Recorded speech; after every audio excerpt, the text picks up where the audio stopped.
About a week before March 31st, 1922, farmer Andreas Gruber lived on a remote farm known as Hinterkaifeck, situated on the secluded outskirts of the Bavarian town of Grubern, far away from the urban chaos of Munich.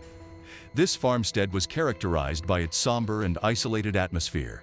However, during that unsettling time, Andreas Gruber stumbled upon something unnatural. He spotted strange footprints originating from the sinister woods that encircled the farm, all leading ominously toward their home.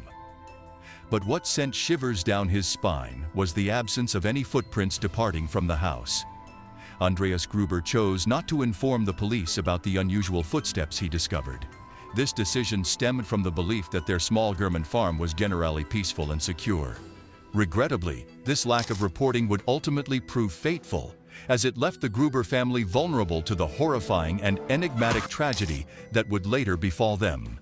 The farm was the residence of a 35-year-old woman named Victoria Gabriel, her two young children, 7-year-old Cecilia and 2-year-old Joseph, as well as her elderly parents, Andreas and Cecilia Gruber.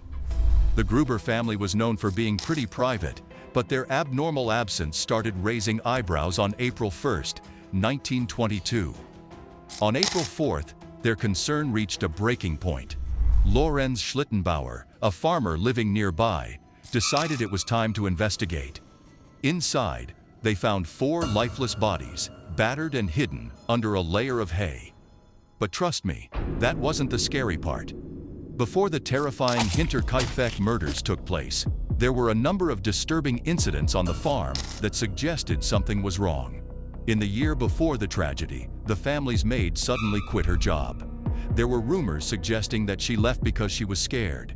She mentioned hearing strange, unsettling noises coming from the attic, which made her believe that the house was haunted. Then, in March 1922, Andreas Gruber made a perplexing discovery on the farmstead, a Munich newspaper that he had no memory of purchasing. At first, he thought it might be a postal mistake, but it turned out that nobody nearby subscribed to that newspaper. These strange occurrences added an element of mystery to the farm. Eventually, the Gruber family hired a new maid, Maria Baumgartner. She arrived at the farm on the ill-fated day of March 31, 1922, brought by her sister, who would likely be the last person to see the family and their new maid alive. Tragically, that very evening, the Gruber family and Maria Baumgartner would meet a gruesome end. The following day, a couple of locals paid a visit to the Hinterkaifeck farm. It didn't strike them as overly suspicious that no one answered the door. As I mentioned earlier, the Grubers had a reputation for being reclusive, which unfortunately played a role in the delay in discovering the shocking truth. As time passed, things got more and more disturbing. The mail kept piling up, and nobody could explain why young Cecilia Gabriel wasn't going to school, and there was no communication from her parents. The family, who were usually very religious and went to church regularly, strangely didn't show up for Sunday worship. Word began to spread, and on April 4th, as reported in an archived post from the German site Donau Kurier, a neighbor named Lorenz Schlittenbauer, accompanied by 2 others, decided to visit the Gruber farmstead to check on them. Much like previous visitors, they found the farm engulfed in a ghostly silence, devoid of any signs of life. Their worst fears were confirmed when they entered the stable and discovered 4 lifeless bodies hidden beneath the hay. As they faced the harsh truth, they recognized the lifeless bodies of Andreas Gruber, his wife Cecilia, his daughter Victoria Gabriel, and young Cecilia Gabriel. The search continued inside the house, and they found the lifeless bodies of Maria Baumgartner, the family's maid, and the youngest member of the family, Joseph. It was a deeply unsettling and sorrowful scene that would leave a lasting impact on the community for many years. The men promptly contacted the local police, initiating an investigation into the harrowing incident. As the investigation unfolded, it revealed several disturbing details. However, despite their efforts, the police never managed to apprehend or even identify the perpetrator responsible for the heinous crime. Initially, investigators suspected that the motive behind the murders might have been a botched robbery. Yet, from the very beginning, several factors complicated the investigation. For one, numerous individuals had interfered with the crime scene. moving the bodies, and even going to the extent of using the home's kitchen for cooking, which tampered with crucial evidence. Furthermore, the crime scene itself yielded no concrete clues regarding a motive. The initial theory of a robbery gone wrong was swiftly dismissed when police stumbled upon a substantial amount of money still present in the household. What became evident was that the murderer had remained on the farm for an extended period of time. The animals were well cared for, and the family's food had been consumed, indicating an eerie and sustained presence.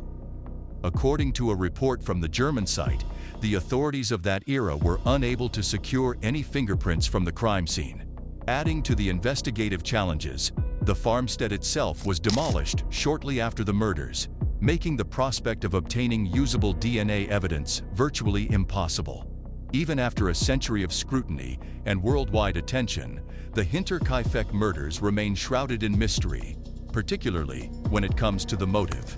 In 2007, technical college students from the Police University of Applied Sciences in Fürstenfeldbruck conducted an analysis of the crime and ultimately concluded that it was driven by a personal, emotional conflict. However, this insight hasn't brought us any closer to identifying the perpetrator or perpetrators. At that moment, there were a few significant suspects in mind. One of them was Victoria Gabriel's late husband, and there were suspicions that he might not have actually died during World War I. Interesting, right? As time has gone by, troubling details about the Gruber family have come to light. For instance, in 1914, Andreas Gruber was sent to prison for a year for incest, while Victoria received a 1-month prison sentence. Strangely, this was the same year when Victoria's husband Karl was believed to have died in France. These unsettling aspects of the family's past only make the Hinterkaifeck murders even more enigmatic. There are also some strange aspects of the Gruber family's history that contribute to the mystery. Cecilia Gabriel was born in 1915 and Josef arrived in 1919. While it's possible that Josef's father might have had a short-lived romantic involvement in Victoria's life, there have been unsettling suggestions that he could have been the result of an incestuous relationship between Victoria and her father, Andreas. Some theories propose that Karl Gabriel, who was believed to be dead, might still have been alive. According to these theories, he could have learned about the unsettling relationship between his wife and her father, resulting in a violent outburst where he murdered the entire family in a fit of anger. Others suggest a similar scenario, but replace Karl Gabriel with someone who might have been Victoria's lover, potentially Lorenz Schlittenbauer, the man who first discovered the bodies. These theories add layers of complexity to the mystery surrounding the Hinterkaifeck murders. Lorenz Schlittenbauer's actions after finding the bodies did cast doubts on his credibility, especially his involvement with the crime scene. However, any direct link to the crime was never conclusively established. One notable set of suspects included the Gump brothers, Adolf and Anton, who were listed as early suspects due to their connections to the Freikorps Oberland. However, the case against them was eventually discontinued due to a lack of concrete evidence.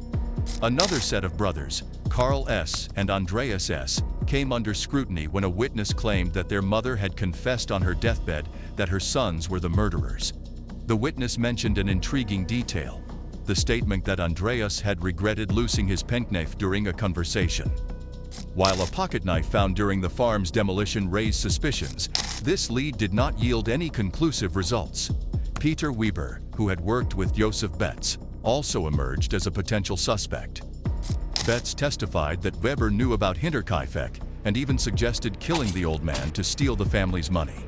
Similarly, the Thaler brothers became subjects of investigation. According to Rieger, Joseph Thaler displayed unusual knowledge about the family's sleeping arrangements and their wealth.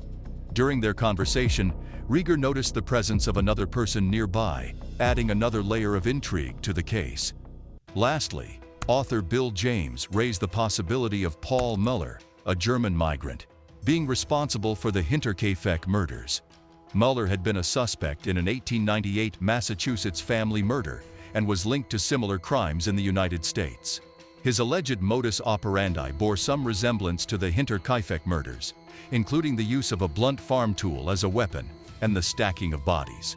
James speculated that Mueller might have left the U.S. for Germany around 1912, possibly to evade investigators and journalists who had begun noticing patterns in family murders across state lines.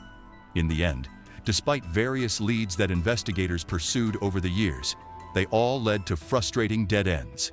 After the initial autopsies, a disturbing turn of events occurred. The bodies of the Gruber family and their maid were tragically beheaded. These severed skulls were then sent to Munich in the hopes of uncovering paranormal clues, but unfortunately, the skulls revealed no secrets. The case was formally closed in 1955, but interrogations persisted until 1986, when Chief Investigator Konrad Mueller retired, having made no significant progress toward unraveling the mystery, as the original evidence collected from the crime scene has either vanished or deteriorated to the point of being unable to provide any answers. However, in 2007, the Furstenfeldbruck Police Academy took up the Hinterkaifeck murders as a cold case, hoping to finally solve this enduring mystery. For the sake of respect toward surviving family members connected to the case, certain theories remain undisclosed. At this juncture, it appears increasingly unlikely that the public will ever uncover the identity of the perpetrator or the motive behind these brutal murders. Whatever enigmatic secrets the Gruber family held in life and death now remain forever buried alongside them. What do you think might have happened on that fateful night in 1922? Do you have any theories or insights to share? Please leave your thoughts in the comments below. And if you found this story intriguing, be sure to subscribe to our channel. Also, don't forget to click on the video that's popping up on your screen for more compelling mysteries and historical tales.